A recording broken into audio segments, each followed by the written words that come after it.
સર્વેને 12 મહિનાના જય શ્રી કૃષ્ણ.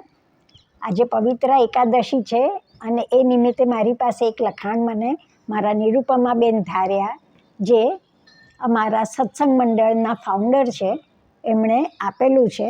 તો મને એમ થયું કે હું આપની સાથે શેર કરું. શ્રાવણ સુદ 11 પવિત્ર એકાદશી, જેને પુત્રદા એકાદશી પણ કહે છે.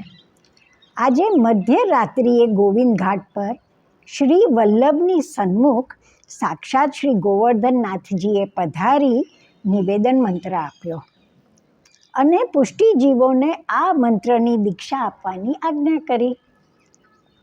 ગદ્ય મંત્ર અને પંચાક્ષર મંત્રનું દાન કરી તેની પાછળનો સિદ્ધાંત રહસ્ય પણ સમજાવ્યો. શ્રી વલ્લભે પ્રસન્ન થઈ પોતાની જનોઈ બદલવા સૂતરની પવિત્રી તૈયાર કરી હતી.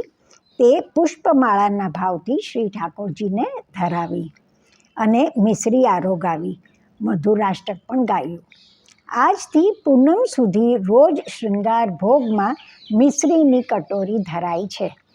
શ્રીજી બાવાને આજે પવિત્રા ધરાય છે. પવિત્રાનું મુહૂર્ત સવારનું હોય તો શૃંગાર પછી દર્શન ખુલે ત્યારે પવિત્રા ધરાય.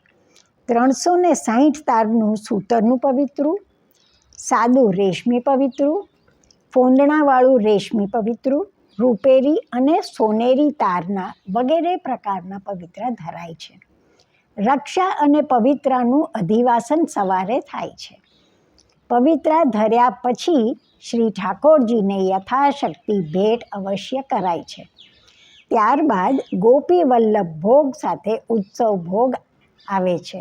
સાંજે પવિત્રા ધરવાના હોય તો ઉત્થાપન ભોગની સાથે ઉત્સવ ભોગ ધરાય છે. પ્રભુને પવિત્રા ધર્યા પછી પીછવાઈ ઉપર તેમજ પીઠિકા ઉપર પવિત્રા ધરાય છે. રક્ષાબંધન સુધી શૃંગાર પછી પવિત્રા ધરાય.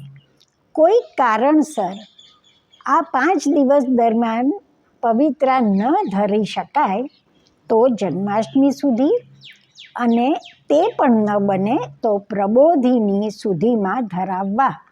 પણ વૈષ્ણવે પોતાના શ્રી પ્રભુને પવિત્રા ધર્યા વિના ન રહેવું, કારણ કે પવિત્રા ધરાવ્યા વગર આખા વર્ષની સેવા સફળ થતી નથી. પુષ્ટિ માર્ગમાં પવિત્રાના અલગ પ્રકાર પણ હોય છે. સતયુગમાં મણિમય હતા, ત્રેતાયુગમાં સુવર્ણ, દ્વાપર યુગમાં રેશમના અને કળિયુગમાં સૂતરના પવિત્રા ધરાવાય. પ્રભુ ભક્તોના હૃદયના ભાવને જાણી ત્રિગુણિત સૂત્રને ફરીથી 3 ગણું પવિત્ર કરી બનાવે છે અને તેને ધારણ કરી જીવને દોષમુક્ત કરે છે અને ભક્તોનો ભગવાન સાથેનો સંબંધ દ્રઢ થાય છે.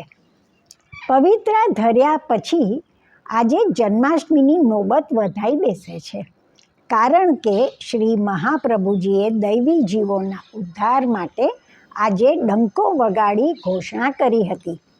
શૃંગાર વડો થાય ત્યારે પવિત્રા વડા કરવા. પૂનમે સાંજે રક્ષાની સાથે પવિત્રા છેવટના વડા કરવા જોઈએ. જય શ્રી કૃષ્ણ. ફરી મળીશું.